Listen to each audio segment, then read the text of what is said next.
சபையினை தலைமை தாங்கும் கௌரவ உறுப்பினர்களே, இன்றைய 2026ஆம் ஆண்டுக்கான வரவு செலவு திட்ட விவாதத்தில் கலந்து கொள்ள கிடைந்தவைக்கு முதலில் நான் நன்றியினை தெரிவித்துக் கொள்கின்றேன். இது இலங்கையில் வரவு செலவு திட்டத்தின் 80வது வரவு செலவு திட்டமாக அமைந்திருக்கின்றது. எமது தேசிய மக்கள் சக்தி அரசாங்கத்தின் காலப்பகுதியில் இடம்பெறுகின்ற 2வது வரவு செலவு திட்டம்.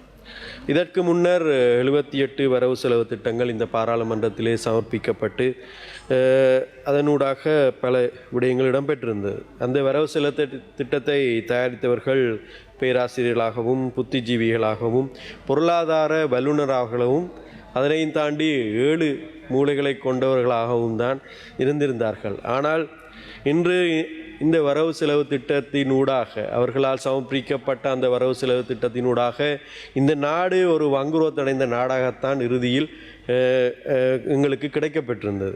ஆகவே கடந்த கால ஆட்சியாளர்கள் தங்களால் சமர்ப்பிக்கப்பட்ட அந்த வரவு செலவு திட்டம் தங்களது கட்சி சார்ந்தவர்களின் நலனுக்காகவும் அல்லது அமைச்சர்களின் தங்களது பொருளாதார தேவைகளுக்காகவும் அல்லது தாங்கள் உழைத்து கொள்ளுகின்ற வழிவகையை ஏற்படுத்துகின்றதாகவும் தான் கடந்த காலங்களில் வரவு செலவு திட்டங்கள் அமைந்திருந்தது.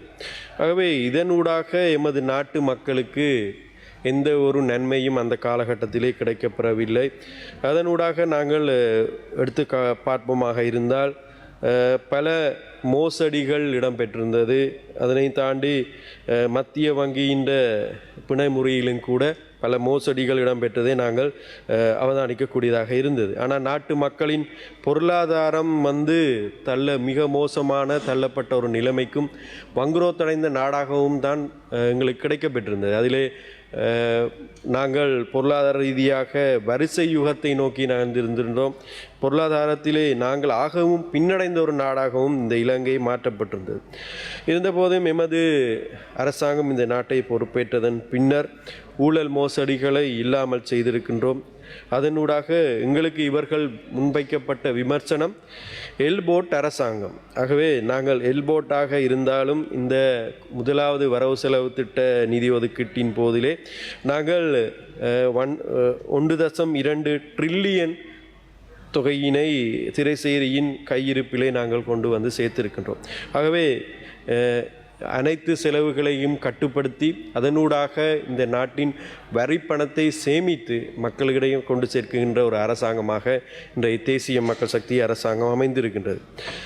எமது அரசாங்கத்தின் இந்த வெளிப்படையான தன்மையினூடாக கடந்த காலங்களில் இந்த நாட்டை விட்டு வெளியேறி சென்ற உதவிகளை விட்டு சென்ற ஜப்பான் போன்ற நாடுகள் இன்று மீண்டும் தங்களால் கைவிடப்பட்ட திட்டங்களை மீண்டும் ஆரம்பிப்பதற்கான சந்தர்ப்பத்தை ஏற்படுத்தியிருக்கின்றார்கள். ஆகவே இந்த நாடு ஒரு வெளிப்படைத்தன்மையோடும் எங்களது அரசாங்கம் சிறப்பாக வெளிவிவகார கொள்கையோடும் பயணித்து கொண்டிருப்பதை இதன் ஒரு சிறந்த எடுத்துக்காட்டாக அமைந்திருக்கின்றது.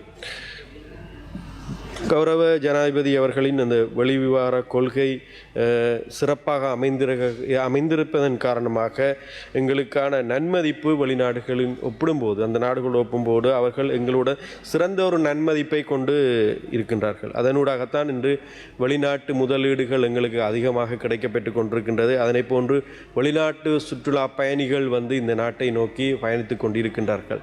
அதிகளவான சுற்றுலா பயணங்களை பெற்ற பயணிகள் வருகை தந்த ஒரு நாடாக இன்றைக்கு எங்களது நாடு இன்று அமைந்திருக்கின்றது. மிகவும் குறுகிய காலத்துக்குள்ளே அந்த நிகழ்வு இடம்பெற்றிருந்தது. அதே போன்று அரசாங்கத்தின் வருவாய்த்துறையில் பிரதானமாக இருக்கின்ற விடயம் சுங்கமும் இறைவரி திணைக்களமும். அவை 2025ஆம் ஆண்டு காலப்பகுதிக்குள்ளே இந்த காலப்பகுதிக்குள்ளே அதிகூடிய வருமானத்தை ஈட்டுகின்ற துறையாக இன்று இந்த 2 துறைகள் அமைந்திருக்கின்றது. ஆகவே ஊழல் மோசடிகள் அரசியல் தலையீடு இல்லாமல் சுயாதீனமாக அவர்கள் இயங்குவதனூடாக எங்களது அரச சேவை கூட இன்று சரியாக முறையில் இயங்குவதை நாங்கள் காணக்கூடியதாக இருக்கின்றது. கடந்த காலங்களில் ஊழல் மோசடியில் அதிகார துஷ்பிரயோகம் செய்த இந்த நாட்டின் பொருளாதாரத்தை சீர்குலைத்த பல பல செல்வந்தராக இந்த கடந்த கால அரசியல்வாதிகள் இன்று செல்வந்தராக மாறி இன்று லஞ்ச ஊழல் ஆணைக்குழுக்கு முன்னால் விசாரணை செய்யப்பட்டு இன்று நீதிமன்றம் வரைக்கும் சென்று இன்று சிறைகளிலே அடைக்கப்பட்டிருப்பதை எங்களால் அவதானிக்கக்கூடியதாகவும் அதே நேரம் நாட்டு மக்களும் அந்த விடயத்தில் அவதானமாக செலுத்தி கொண்டிருக்கின்றார்கள். ஆகவே இந்த நாடு ஒரு வெளிப்படைத்தன்மையாக நீதியும் நியாயமும் அதே நேரம் சட்ட ஒழுங்கையும் நிலைநாட்டுகின்ற ஒரு நாடாக இந்த நாடு அமைந்திருக்கின்றது. அதனூடாக இந்த சர்வதேச மதிப்புமிக்க ஒரு நாடாக இந்த இலங்கை தேசம் இன்று மாற இருக்கின்ற விடயத்தையும் நாங்கள் குறிப்பிட வேண்டியிருக்கின்றது. 2025ஆம் ஆண்டு வரவு செலவு திட்ட ஒதுக்கீட்டின் போது எனது மாவட்டம் மட்டக்களப்பு மாவட்டம், அந்த மாவட்டத்திலே இடம்பெறுகின்ற அபிவிருத்தி திட்டங்களிலே 100க்கு 75% தொடக்கம் 80% வேலை திட்டங்கள் இப்போது நிறைவடைந்திருக்கின்றது. இன்னும் சில காலங்கள் எங்களுக்கு அவகாசம் இருக்கின்றபடியினால் 100% எட்டக்கூடிய சந்தர்ப்பம் அமைந்திருக்கும் என்பதை நான் இந்நேரம் ஞாபகமூட்டிக்கொள்ள விரும்புகின்றேன்.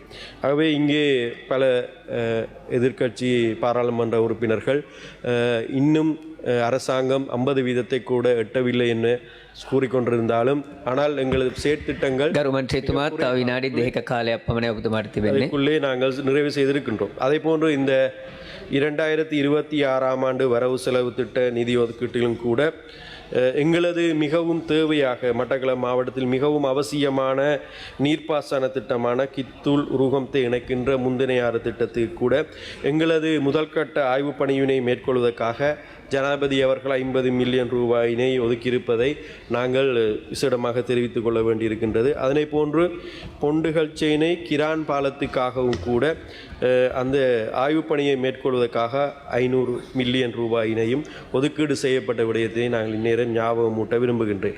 காரணம் இந்த 2 விடயங்களும் பின்தங்கிய பிரதேசங்களில் அமைந்திருக்கின்றது. எங்களது மாவட்டம் விவசாயம் மீன்பிடி சார்ந்த விடயங்களிலே கூடுதலாக இருக்கின்றதன் காரணமாக இந்த நீர்ப்பாசன திட்டங்களினூடாக நாங்கள் எங்களது பொருளாதாரத்தை வளர்த்து கொள்வதற்கான ஒரு சந்தர்ப்பமாக இது அமைந்திருக்கும் என்பதை நான் நேர ஞாபகமூட்ட விரும்புகின்றேன். அதனை போன்று மீன்பிடி துறையிலே நாங்கள் இருக்கின்ற ஒரே ஒரு துறைமுகம் வாழைச்சேனை துறைமுகம்.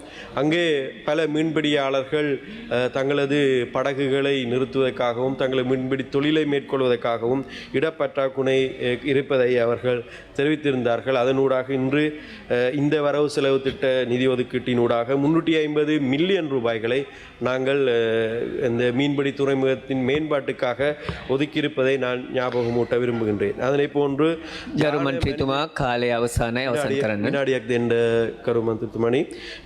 எங்களது இந்த யானை மனித மோதல் இடம்பெற்றுக் கொண்டு இருக்கின்றது.